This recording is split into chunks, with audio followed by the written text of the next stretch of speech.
1960, Shore's most publicized assault on the efforts to keep blacks from voting took place with the Smith v. Allwright case. Passed in 1946, this measure not only required any prospective voter to read and explain a section of the Constitution to the County Board of Registrars, citizens desirous of voting also had to possess a level of understanding of the contents therein. Shores in Braxton v. Hosey represented African-American Methodist Episcopal minister Reverend Eugene Otis Baxter against the Jefferson County Board of Registrars. Shores' prosecution of the injustices levied against duly qualified black voters in his affiliation with the local and national branches of the NAACP, serving on its National Legal Committee, allowed him to establish close working relationships with other distinguished jurists. Prior to 1960 and Shores' co-founding of the ADC with Rufus Lewis, Q.D. Adams, Charles Gomillion, Beulah Johnson, and Isom Clement, the Birmingham attorney also played a major role in heightening blacks' political consciousness. Shores served as president of the Jefferson County Progressive Democratic Council and was a member as early as 1942. According to Glenn T. Eskew, the council was the oldest partisan political organization among Negroes in Birmingham, unquote. The statewide council was comprised of Birmingham's black leadership class with the chief aim of increasing black voter education and participation in the political process. Although the JCPDC forged close ties with Birmingham's elite Negro class and never welcomed working class blacks into positions of leadership, the council and Shores' active participation therein provided the contacts and techniques that allowed the state's most accomplished black attorney to lead the ADC. As noted earlier, the charter members of the ADC had acquired considerable experiences in their respective geographic locales during their tireless efforts to fight voter suppression. Again, Rufus Lewis was the mobilization and organizational expert, ever sharpening his skills during his voting rights campaigns in Montgomery. Arthur Shores was the skilled lawyer, applying his legal training to fight disfranchisement in the state and federal court system. Shores and Lewis were middle-class African Americans who used their knowledge, skills, and abilities to empower other blacks politically. Quentin D. Adams, known as Q.D. Adams, was also a founder of the ADC, and he enjoyed a relative degree of financial independence. Although Adams did not have a college degree, he had enough business acumen to either own or operate a number of brick-and-mortar operations, including dry cleaning services, a bail bonding company, a real estate brokerage firm, as well as a new and used car lot. He used these experiences to closely connect with and motivate working-class Americans to participate in the political process. Prior to co-founding the ADC, Q.D. Adams conducted voter education and registration campaigns as early as 1938. His advocacy for civil and political equity for African Americans in Etowah County began when he co-founded the Etowah County Voters League.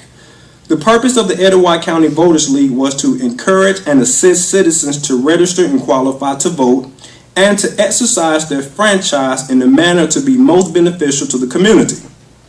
At the time the organization was founded, the county had less than 30 blacks registered to vote. Adams vividly recalls how the County Board of Registrars regulated the number of registered black voters. I found this to be very interesting. The poll was open the first and third week of each month. There was, and I'm quoting Q.D. Adams here, there wasn't about 30 blacks that were registered to vote. They were older people.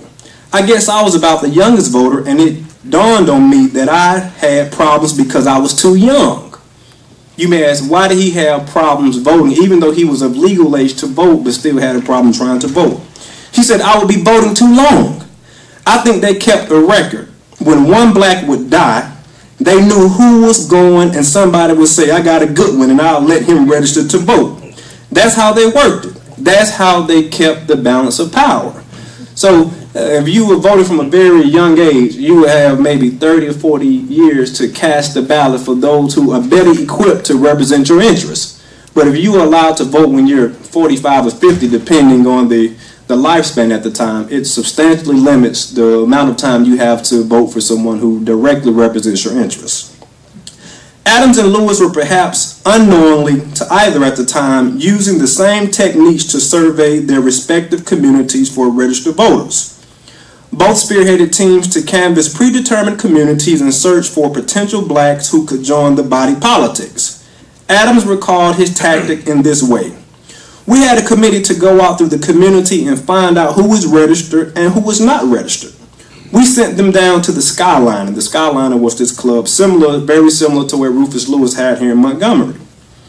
And they would come to the Skyliner and they would taught literacy tests so they could plan to register at the courthouse.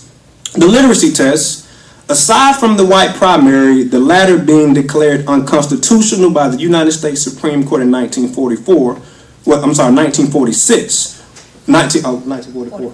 This is the benefit of having your teacher by your side. She's going to correct you, so thank you, Dr. Autrey.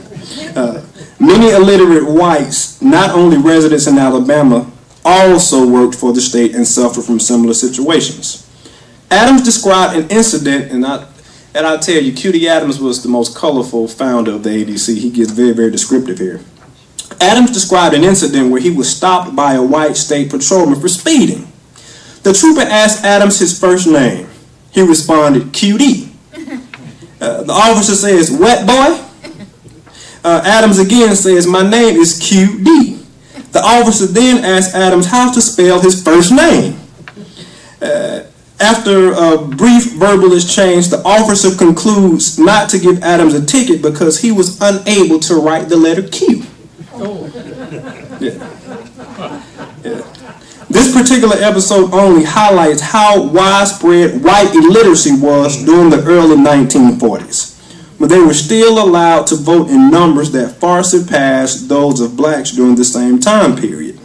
But dedicated African Americans, particularly Rufus Lewis and Q.D. Adams, continued to motivate and empower blacks to become registered and consistent voters.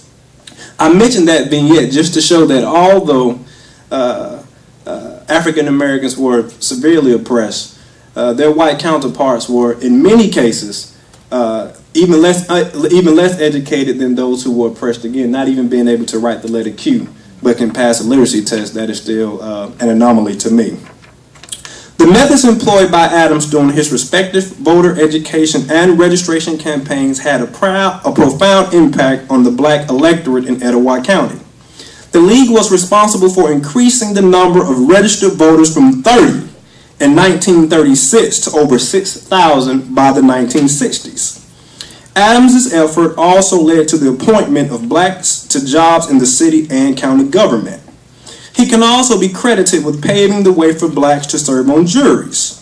These accomplishments were the result of his experiences and training in grassroots political organizing before he joined forces with Rufus Lewis, Arthur Shores, Charles Gomillion, Beulah Johnson, and Isom Clemens to form the ADC again in 1960. As I have already observed, each charter member of the ADC had worked in voter education and registration campaigns for at least 15 years before forming the ADC. Again, Rufus Lewis was the mobilization and organizational expert. Arthur Shores was the legal expert. Q.D. Adams, I call him the great commoner. Q.D. Adams was the great commoner. He was efficient with working class Americans. But another co-founder was Charles G. Gomillion. And I refer to Charles G. Gomillion as a pracademic. You all may say, okay, what is a pracademic? A pracademic is one who has studied extensively at the university level and applies such training to the analysis and improvement of social and cultural conditions. Gomillion applied his university training as a sociologist to correct Alabama blacks' societal ills that could be traced back to disfranchisement. Gomillion was a trained sociologist who studied under the intellectual luminaries in the field. He attended Payne College in Augusta, where he earned the Bachelor of Arts degree, and he was hired in 1928 by the Tuskegee Institute. Applause to Dr. Franklin, that is our alma mater. Tuskegee, Dr. Roberson, Tuskegee is all in this civil rights history here. Gomillion's campaigns in the voting rights arena predate the initiatives of the other 5 co-charter members of the ADC, even his trusted confidant and fellow charter member, Beulah Johnson. His interest in increasing the black electorate in Tuskegee, which is located in Macon County, was heightened during the 1932-1933 school year. Gomillion writes that in 1932, there were only 32 Negroes registered to vote in Tuskegee. Not a single Negro held any political office in the city government or that of the county, unquote. He organized the Tuskegee Men's Club 6 years later and was elected its first president, 1 year before he was even registered to vote. The name of the organization was later changed to the Tuskegee Civic Association in 1941 to include women. According to Gomillion, the TCA was interested in social welfare and community improvement, such things as improving streets, street lights, the removal of garbage, and things of that sort which would benefit the society as a whole. Gomillion's mission as president of the Tuskegee Civic Association was to increase the interest in and place emphasis on political education and action in both the civic and academic environments, he later said. Gomillion, just as another co-charter member of the ADC, Rufus Lewis, was uniquely situated to teach young African American students about the tangible benefits of being informed on political and civic matters. Gomillion, at one time or another during his 40-year tenure as a faculty member at Tuskegee Institute, served as an assistant professor of sociology, chairman of the Department of Social Sciences, dean of students, and dean of the College of Arts and Sciences, as well as the School of Education, respectively. He used these positions to influence and educate thousands of black pupils about the franchise. He introduced a course entitled Public Education in the South, as well as created the content that will be covered in this undergraduate level class. He also recommended a political science course to the class offerings at Tuskegee, a school that was modeled after its founder's model of industrial education. When asked why he decided to include these courses, Gomillion stated that these classes served a real need in enhancing students' knowledge and public education and the duties that accompany responsible citizenship. The administrator and staunch voting rights advocate explained that, quote, "We were interested in increasing the numbers of persons registered to vote, but I was of the opinion that we needed not only voters, but knowledgeable voters, and that was the reason for the creation of the courses." In 1938, Gomillion realized the importance of the city's approximately 70 black votes during the election for Tuskegee's tax collector. Although blacks constituted only 1.4% of the 2,000 registered voters in the city, a single black vote could plausibly swing the race to either the incumbent, W.S. Webb, or his worthy adversary, John Hugh Reynolds. Gomillion witnessed the political dynamics at work when he observed Reynolds covertly courting each black voter in the city in an attempt to persuade them to cast their ballots for his bid to become the city's next collector of taxes. Contrarily, Webb did not have enough respect for the black voting population, refusing to engage in face-to-face dialogue with any registered Negro voter, causing him to lose the election by 22 votes. The 1950s brought unprecedented challenges to Gomillion and other similarly situated black Tuskegeans in their quest to exercise the franchise. On July 15, 1957, the Alabama legislature passed Special Act Number 140. The legislature entitled the bill, and this is the Alabama legislature now, so let's be clear, the act to alter, rearrange, and redefine the boundaries of the city of Tuskegee in Macon County. Before the act's passage, according to the memorandum opinion issued by the District Court of the United States for the Middle District of Alabama East Division, the boundaries of the municipality of Tuskegee formed a square and contained approximately 5,397 Negroes, of whom approximately 400 were qualified to vote in Tuskegee. The white population of Tuskegee totaled to 1,310, of whom 600 had met the requirements to cast their ballot. The boundary lines had been clearly redrawn to a 28-sided figure to disfranchise all but 5 of the 400 black voters, while still permitting each of the 600 white Tuskegeans to vote. Now, if you all pay very close attention to the voting rights environment now, you see this all around in various states, not just the South, but throughout.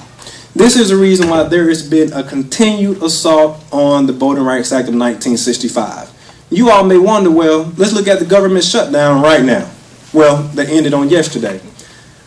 Republicans are clearly behind this initiative, and I'm not saying that the Democrats are good or bad, but the Republicans have spearheaded this effort.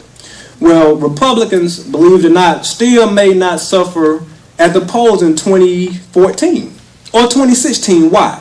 Because there is gerrymandering going on right now that marginalizes the African American vote. So in a sense, they are acting without fear of punishment at the polls. So here again, you can see the correlations between now and going all the way back to the 1950s in Tuskegee. So when we see that an African American has been elected president, that does not mean that politics are now in such a way that our voice is equally heard in the halls of Congress, because again, that voice is slowly but very steadily being minimized. The lawsuit, well, Gomillion and other blacks in Tuskegee solicited the services of attorneys Fred D. Gray, ASU alum, Robert Carter, and Arthur Shores to file suit, arguing that the attempted gerrymander violated the due process and equal protection clauses of the 14th Amendment, as well as the 15th Amendment to the United States Constitution. The lawsuit, which bore Gomillion's name, was filed in and dismissed by the United States District Court for the Middle District of Alabama and the United States Court of Appeals for the 11th Circuit, and Gomillion v. Lightfoot. The court concluded, according to the memorandum opinion of the District Court, that, quote, regardless of the motive of the legislature of the state of Alabama, and regardless of the effect of his actions insofar as the plaintiff's right to vote in the municipal elections is concerned, this court has no authority to declare said act unconstitutional. Shores, Gray, and Carter then appealed the decision to the lower courts of the United States, which led to the U.S. Supreme Court. Fred Gray, on October 18, 1960, argued the case on behalf of Gomillion, the lead plaintiff. The Supreme Court, on November 14, 1960, unanimously decided that the Act 140 was in violation of the 14th Amendment and therefore unconstitutional. Delivering the opinion for the court, the eloquent and articulate Justice Felix Frankfurter, with eloquence and force, wrote that, quote, the inescapable human effect of Act 140, a lesson in geometry and geography, is to despoil colored citizens and only colored citizens, and therefore voting rights, and theretofore voting rights, making the principal conclusions of the District Court and the Court of Appeals clearly erroneous and must be reversed. How much time do I have? Okay. Well, Dr. Autrey said that I'm about done, but I will say that all of the founders, Arthur Shores, Rufus Lewis, Charles Gomillion, Bela Johnson, and Isom Clement all played critical roles in voting rights activism long before 1960. So them coalescing in 1960 was just not a matter of happenstance. They had been doing the same work in their own geographic locales for at least 15 years, hence the effectiveness of the ADC in 1960 up to about maybe 1985. Thank you.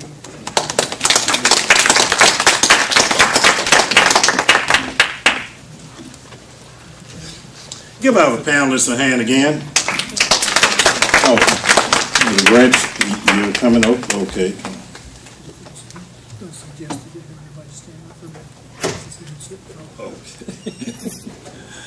May not be a bad idea. Let me just ask you to stand up in your seats right where you are. Well, stand in your place for about a minute and then sit back down. Just stand right where you are. I believe it is. And just move around. I think you would feel pretty good. Give this panel a hand again as you're standing. The reason that I didn't put a time on you since Mr. Varner is not here, that allowed us to give our panelists just a little bit more time. So I'm looking at my clock. We're right on time. It is only 2:45. Again, we're going to hope that each of you have been writing down some very detailed questions, because I certainly have as I've listened to each of the panelists. But right now, we're going to have Dr. Clyde Roberson, Associate Professor of History at Tuskegee University, come now and serve as our discussant as he would review each of the presentations and perhaps bring in some of his own thoughts there, and then we'll come back and open it for questions.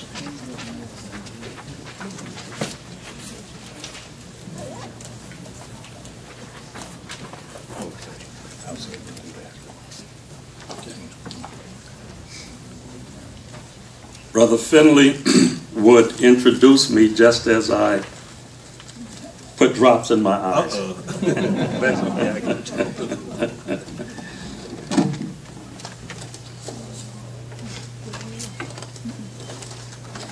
All right, let my eyes adjust for a minute. Okay. He did warn me about his contacts. I'd like to offer each and every one of you my warmest greetings, and it is always great coming home, as I understand this is a great time to be a Hornet. In 1919, the Harlem Renaissance poet Claude McKay responded to the red summer of that year, during which African Americans were routinely beaten and lynched throughout the United States, by penning the following protest limerick: "If we must die, let it not be like hogs, hunted and pinned in an inglorious spot, while round us bark the mad and hungry dogs, making their mock at our accused lot. If we must die, oh, let us nobly die, so that our precious blood may not be shed in vain. Then even the monsters who we defy shall be constrained to honor us, though dead.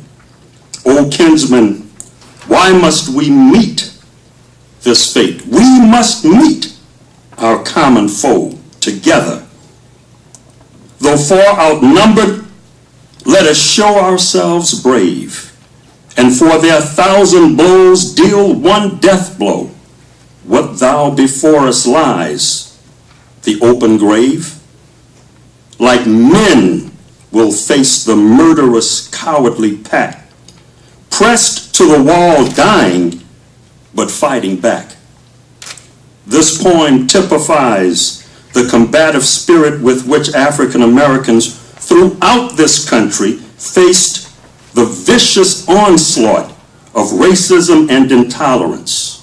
Few African American communities faced the race-based xenophobia, degradation, and violence with more impudence and impatience than the African American community in Montgomery, Alabama.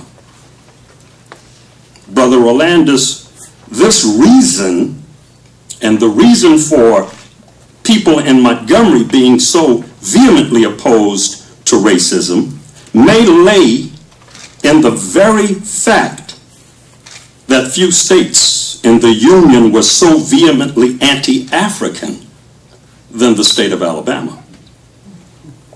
African American struggles against Jim Crow and limited access to the Suffrage Act are deeply rooted in 19th century Alabama politics.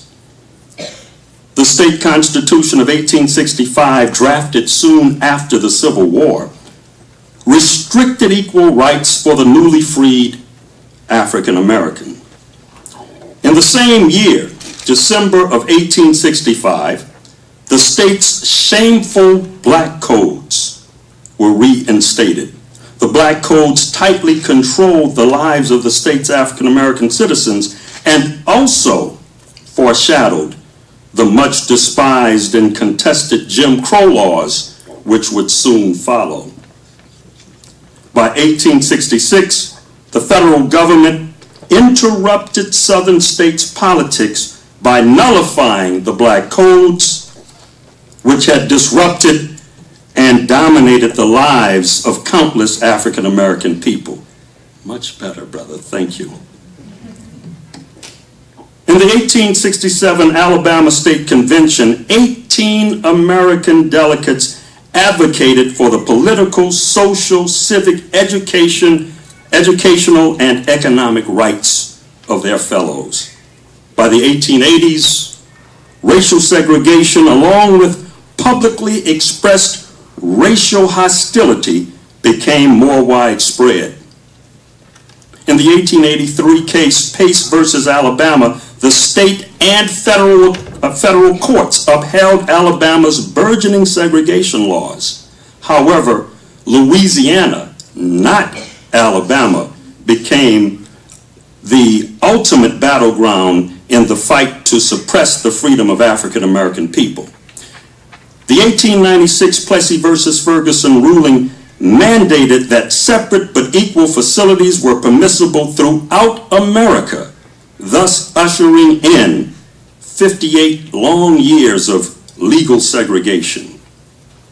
After 1896, Alabama became one of the most utterly segregated states in the Union. The state's major cities of Birmingham and Montgomery also followed suit and enforced ordinances that segregated schools, neighborhoods, public facilities, etc. Court cases such as Wyatt versus Adair in 1926, Weaver versus Alabama in 1928, et al., demonstrate the lengths to which white Alabamians would go to ensure the upholding of their notion of supremacy and authority.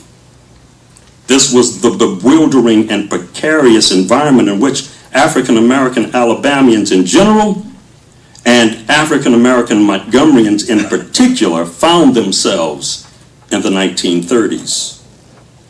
Soon after the Civil War, African Americans throughout Alabama, including Montgomery, were clamoring for equal rights, justice, and education. 2 years after the Civil War ended in 1867, African American residents in Perry County, Alabama, founded the Lincoln Normal School.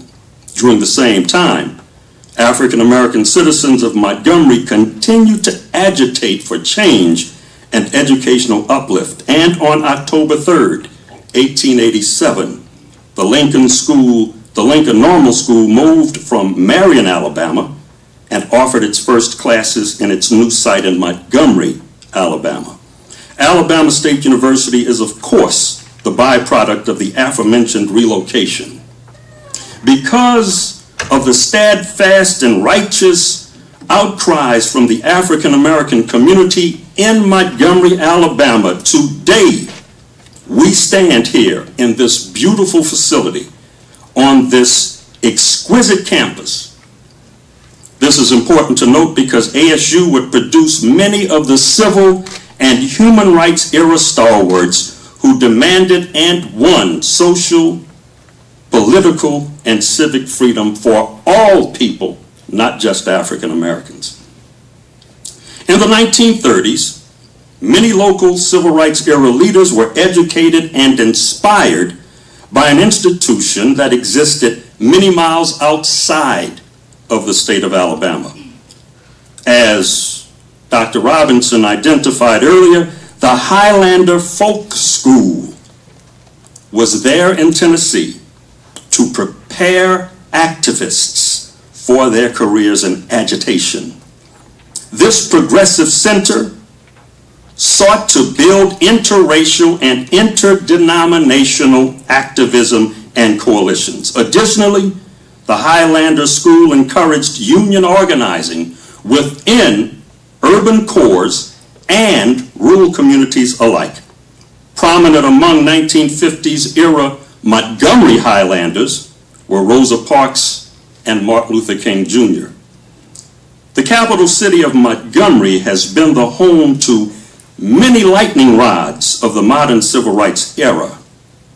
One such change agent is Vernon Johns. Born in rural Virginia in 1892, he arrived in Montgomery in 1947 as pastor of the Dexter Avenue Baptist Church, where he would remain until 1952. He was a fiery preacher who one day fearlessly preached a sermon entitled, "It is Safe to Kill Negroes in Montgomery. This was this was done to protest the daily brutality African Americans faced in this city. Arguably, the event that brought Mrs. Rosa Parks to the attention of the world and local authorities did not occur on December 1st, 1955, when she decided to stand up for freedom by simply sitting down and refusing to relinquish her seat to a white man. It was an event which occurred 11 years earlier in 1944 in nearby Abbeville, Alabama. How many of you are familiar with that event? 1944, Abbeville, Alabama. The rape case of Reese Taylor first tested the true grit of this warrior queen. Reese Taylor was raped by 7 white men as she returned home from church. Mrs. Parks was dispatched to Abbeville to investigate the case for the Montgomery-based NAACP chapter. Ultimately, the 7 rapists were never convicted or even tried for their crime. However, according to the author of the book, At the Dark End of the Street, Black Women, Rape, and Resistance, Danielle McGuire, in taking on the case, Parks launched a movement that ultimately changed the world. E.D. Nixon is certainly another Montgomeryan who would change the world. As stated earlier, this self-made man is often called the father of the civil rights movement. In the early 1920s, Nixon became a member of the Brotherhood of Sleeping Car Porters, an honorable position for an African man in the 1920s. He quickly became a union leader, as was stated earlier, within the organization, which led to his development of close ties with Pullman Porter executive Asa Philip Randolph. In addition to his union ties, he became a community activist in Montgomery, with president of the NAACP and founder of the Montgomery Voters League as 2 of his titles. However, it was his role in the Montgomery bus boycott that has catapulted him into international prominence. Nixon was responsible for selecting Dr. Martin Luther King and Alabama State College's own, the Reverend Ralph Abernathy, as spokespersons for the Montgomery Improvement Association. It was his ties with Rosa Parks, the Women's Political Council, the Black Ministerial Alliance, and the DERS, Clifford and Virginia, that ultimately helped bring about change in Alabama, the country, and the entire world. Few people realize that Montgomery's African American community had a progressive, aggressive, vibrant, active, and effective core of women who were ready and willing to nurture the community as well as fight its battles. The black women of Montgomery during the 40s, 50s, and 60s were adroit at being both nurturers and warriors. Previously, I mentioned the WPC. Formed in 1946 as a civic organization for black professional women, some prominent members of that organization were, and this is only a short list, Joanne Robinson, Mary Fair Burks, Irene West, Thelma Glass, Ureta Adair, etc. By 1950, the WBC was involved in discussions with city commissioners about the adverse conditions facing African American Montgomeryans. They had already developed a bus boycott strategy when on December 1, 1955, Mrs. Parks was arrested on the city bus. The WPC coalesced with other organizations and won Mrs. Parks' freedom and ultimately the integration of the city's bus lines with the Browder versus Gale decision in 1956. Joanne Robinson expertly details the role the WPC played in this saga in the revealing book entitled The Montgomery Bus Boycott and the Women Who Started It. Of course, there were other female Montgomeryans who toiled to make this city open and free for all people, and whose names are not mentioned or very rarely mentioned in history books. A following is a brief list of some of those women. Inez Baskin, who was a journalist and an activist. Zekosa Williams, who was at the forefront of voter registration. Georgia Gilmore, voter registration as well. I think Zekosa Williams was also responsible for raising sizable amounts of money at each mass meeting in support of the MIA's activities. In addition to African American men and women, the Montgomery movement included the services of righteous Caucasians who risked their reputations and lives to ensure that Montgomery would become an open city, ready to live up to the highest possible standards. Those people are, in addition to the Durs, Clifford, and Virginia, Aubrey Williams, the publisher of the Southern Former, and the legendary Gratzes who are here with us today, the Reverend and Mrs. Robert Gratz. The actions of these courageous people inspired the creation of organizations and movements in cities all across America, and most specifically the South. In 1957, Martin Luther King, fresh from his triumph in Montgomery, helped create the Southern Christian Leadership Conference, the SCLC.